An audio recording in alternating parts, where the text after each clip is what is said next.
अस्सलाम वालेकुम। मेरा नाम अमीना मौसम पटेल है। मेरे स्कूल का नाम राधा मियाँ दीवान उर्दू हाई स्कूल रखा है। मेरी क्लास मैं 9th स्टैंडर्ड में पढ़ती हूँ। मेरे प्रोजेक्ट का नाम एनर्जी कंजर्वेशन है। इस प्रोजेक्ट में हमने 3 कॉन्सेप्ट बताए हैं। फर्स्ट कॉन्सेप्ट है ट्रिगर एनर्जी। जैसे ही सी से वेव्स इस टरबाइन पर लगती है, ये घूमने लगता है, इससे एनर्जी प्रोड्यूस होती है।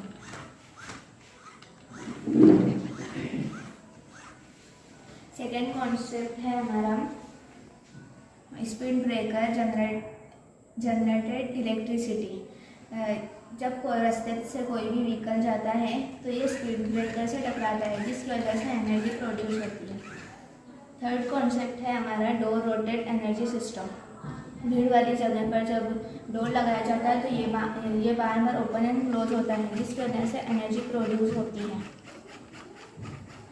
इसका यूज़ हम घर और रास्ते पर लगे हुए डोर्स वगैरह के लिए भी कर सकते हैं।